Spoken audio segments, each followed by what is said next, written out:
WhatsApp bro. ये क्या है? ये क्या आ गया? ये क्या है? ये सब एक एनिमे है। एनिमे होता क्या है? आजकल मार्केट में बहुत सारे नकली माल भी आ चुके हैं। आज के वीडियो में हम समझेंगे एनिमे, सिंपल भाषा में एनिमे है क्या, एनिमे बनता कैसे है और एनिमे डिस्ट्रीब्यूट कैसे होता है। इन सब की जानकारी आपको फेंक के मारेंगे और आप सब लपक लेना और अपने दोस्तों के सामने बता बता के शाना बनना और फिर बोलना कि आपके गुरुजी ने सिखाया है। मतलब कि बताया ना कुछ भी। तो पहले तो आप उनको यह फेंक के मार सकते हो कि हर एक एनिमे जैसे दिखने वाली चीज़ एनिमे नहीं कहला सकती, क्योंकि एनिमे सिर्फ वही वीडियो मतलब वही मूवी या शोज होगी जो कि जापान में बनती है। क्योंकि जो एनिमे है उनका एक विजुअल स्टाइल होता है जिनको देखने के बाद हम एनिमे फैन कह सके कि हाँ यह तो एक एनिमे है। पर जापान का जो एनिमेशन है, जो एनिमे में एनिमेशन होता है, उस पर कोई भी कॉपीराइट नहीं है। तो आप इंडिया में भी रह के एनिमे का आविष्कार बोले तो इन्वेंशन बोले तो बना सकते हो, पर जो आप इंडिया में रह के एनिमे बनाओगे वह एनिमे नहीं कहला सकते। अब इंडिया का तो पता नहीं कि बहुत सारे देश जैसे कि अमेरिका और चाइना अभी इस एनिमे के लिस्ट में बोले तो फील्ड में बहुत सारे अंदर घुस रहे। का एक शो ले लो जिसका नाम है अवतार द मास्टर एयर। यह एक अमेरिकन शो है, पर इसका जो एनिमेशन हुआ है वह साउथ कोरिया के अंदर हुआ है। और अभी पहले तो आप ये कमेंट करो अभी तक ये किसको एनिमे लग रहा था, पर ये एक एनिमे नहीं, ये एक अमेरिकन शो है जो कि साउथ कोरिया में इसका एनिमेशन हुआ है। और ऐसी बहुत सारे और भी एग्जाम्पल है, जैसे एक नेटफ्लिक्स पे शो अवेलेबल है जिसका नाम है डेविल मे क्राई। यह एक चाइनीज शो है जो कि अभी तक मतलब बहुत फेमस है। इसका एनिमेशन और विजुअल स्टाइल 3D के अंदर भी गया है, बहुत अच्छा है। अब ये भी बताओ किसका एनिमे लग रहा था? ये एनिमे नहीं है, चाइनीज शो है। अभी तक तो आपको टेक्निकल जानकारी मिल गई कि टेक्निकल में एनिमे क्या क्या है, पर दिल से बात बताऊं तो दिल से एनिमे एक ऐसी चीज है, एक ऐसा लत है, एक ऐसा नशा है जिसको एक बार जो बंदा पकड़ ले, मतलब जो यह नशा जिस बंदे को पकड़ ले ना, वह कभी नहीं निकल सकता, कभी नहीं निकल सकता। हजार हजार घंटे फूक देगा एनिमे में कि एनिमे नहीं छोड़ेगा। एनिमे एक नशा है जिसको कभी कोई छोड़ नहीं सकता। अभी अभी 2026 में एक ऐसे बोले तो अफवाह में एक एनिमे फेमस हो रहा है, विच हेट एटेरियन। बोले तो गोजो मरता नहीं रिकारनेट होता है। इसका शायरी मतलब एक शायरी बन गया है, गोजो मरता नहीं रिकारनेट होता है। जो गोजो मरा है ना, इसमें एकदम गोजो जैसा करेक्टर है, मेन करेक्टर। तो सबने इसको फेमस करा दिया है, बहुत अच्छा सीरीज चल रहा है एनिमे का, विच हेट एटेरियन, जाके देखो। और तो फिर मेरे को बताओ, अभी बोले तो जापानीज एनिमेशन जो अपने एग्जिस्टेंस में है वह 3D एनिमेशन का यूज करता था कि, पर अभी जो है जो जापानीज एनिमेशन है वो बहुत ज़्यादा 3D पे रिलाई करने लगा है। अब एनिमेशन में 3D का यूज़ करने लगा है। जैसे कि अभी 3D का एग्जांपल लो तो डीमन स्लेयर में जो बड़े बड़े आँख दिखाते थे, फिर अटैक करने से पहले अटैक का नाम चिल्ला के बोलते थे, बाल एकदम बड़े बने, घने घने बाल, गड़े गड़े बोल रहा था तो घने घने बाल होते हैं, और जो ड्रेस होती थी एकदम डिजाइनिंग वाली। और ऐसे बहुत सारे 3D मतलब 3D का यूज करते थे। और पहले तो जो अभी पहले सर मतलब वो चेक हुआ कि 2014 में जो टोटल इनकम है एनिमे का, वो पता है आपको कितना है? हमारी चड्डी से ज्यादा, आपके भी चड्डी से ज्यादा, सबके चड्डी से ज्यादा। पता है $33 बिलियन का उनका पूरी इनकम मतलब है एनिमेशन का। ये तो मूवी इंडस्ट्री से भी ज्यादा हो गए। तो अभी मतलब एनिमे बहुत आगे बढ़ रहा है। पहले तो अभी 2014 में $33 बिलियन का हो गया, अभी तो आगे चल गया होता है 50-100 करोड़, पता नहीं कितना हो जाएगा। और बोले तो आपको कोई बोल रहे हैं ना कि एनिमे, अरे एनिमे तो अभी नया नया मॉडल का आया है, कौन बोल सकता है हमारी मूवी इंडस्ट्री दिख रहा है। उनको बोलो, उनको कस के बोलो कि एनिमे को तुम जानते नहीं हो। एनिमे 19 मतलब ऐसा लगा दो 90s का एनिमे है। 90s में जो एनिमे बनता था ना, वो बनता था कि लगभग 1D 2D में मुश्किल से बनता था। कि जो अभी जैसा एनिमे एनिमे रिलीज होता है ना, वे लगभग 1963 में बनना चालू हुआ था। उसका सबसे इजी मतलब एकदम परफेक्ट एग्जांपल लो तो एस्ट्रो बॉय। अरे भाई इतना अच्छा उस टाइम का एनिमे कार्टून था ना एस्ट्रो बॉय। ये जैसे आजकल एनिमेशन बन रहा है वैसा है। तो बोले तो एनिमे एक ऐसी मतलब ऐसी अब चीज़ बन गई है कि छोटा बच्चा देखे उसका भी आ जाता है, बड़े बच्चे देखे तो उसका भी आ जाता है, फाइटिंग देखे फाइटिंग आ जाता है, रोमांस देखे तो रोमांस आ जाता है। तो जो भी देखे मतलब एनिमेशन में, एनिमे में आजकल एनिमे इंडस्ट्री में सब कुछ सबको सबको सब मिल जाता है, क्योंकि एनिमे बहुत अच्छा है। और पहले तो मैं आपको एक क्वेश्चन देना चाहता हूँ, जल्दी से कमेंट करके बताओ कि जो आप एनिमे देखते हो तो एनिमे के अंदर ना आप देखोगे तो लगभग 12 या 24 एपिसोड का पूरा एनिमे सीरीज होता है। बस उतने ही एपिसोड और एपिसोड का क्यों एनिमेशन मतलब एनिमे बनता है 12 या 24 क्यों? उससे ज़्यादा भी तो बन सकता है। वह हम इस क्वेश्चन में बताएंगे, हाउ एनिमे इज मेड। चलो पहले तो एनिमे जो है ना वो लगभग 4 सेक्शन में डिवाइड है। आप ये लाइन को देख रहे हो ना, इस लाइन में 1 2 3 4 मतलब ऐसे 4 सेक्शन है। पहले तो हर सेक्शन का काम अलग अलग है।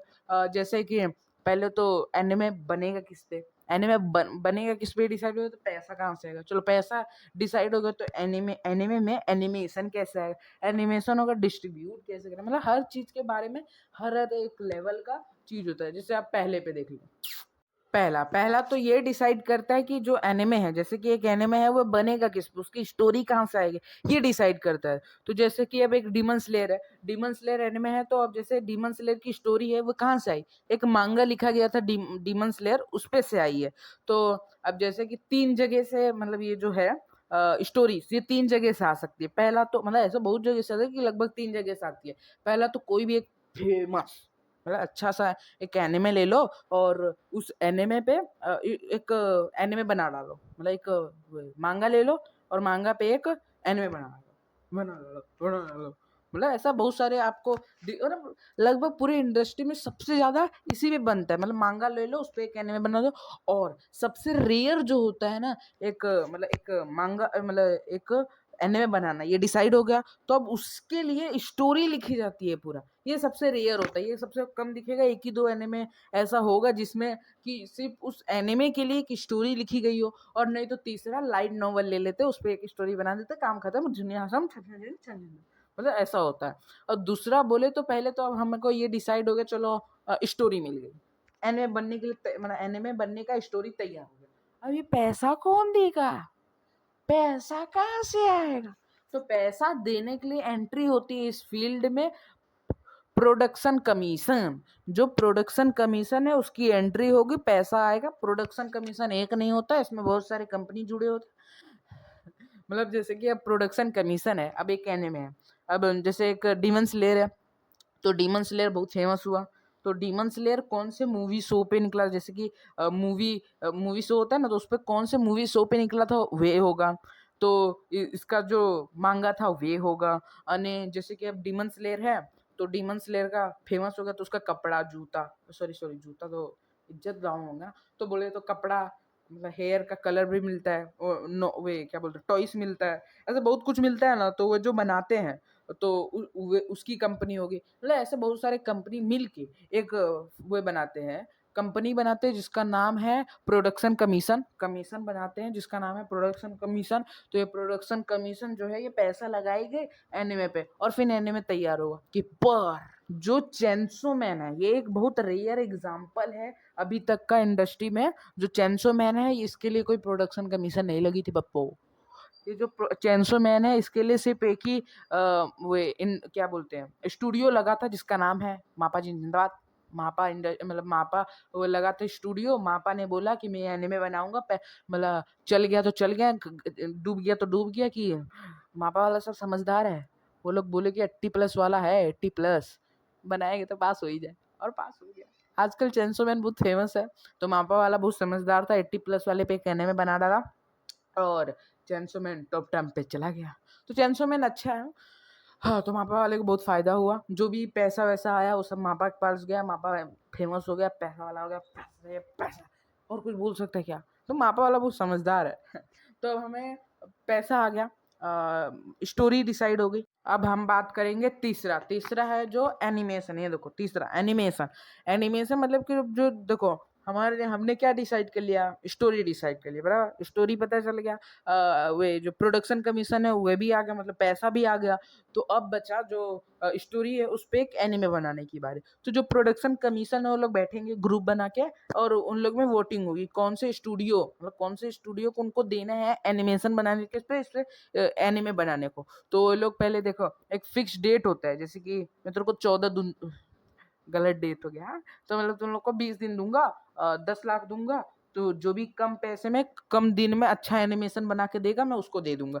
तो ऐसा डिसाइड करते होंगे और दे देते हैं। कि जो वे प्रोडक्शन कमीशन है ना, वो लोग एकदम उन लोग को कम दिन देते हैं। मतलब आपने ऐसे बहुत सारे एग्जाम्पल, जैसे फेमस एग्जाम्पल वन पंच मैन, सीजन 2 तक तो मस्त था, सीजन 3 खराब क्यों हुआ? क्योंकि वो लोग को कम दिन था, तो उन लोगों ने किसी भी एक फालतू वालतू को पकड़ा दिया और बोले कि चल तू मेरे को जल्दी से सस्ते में बना के दे दे।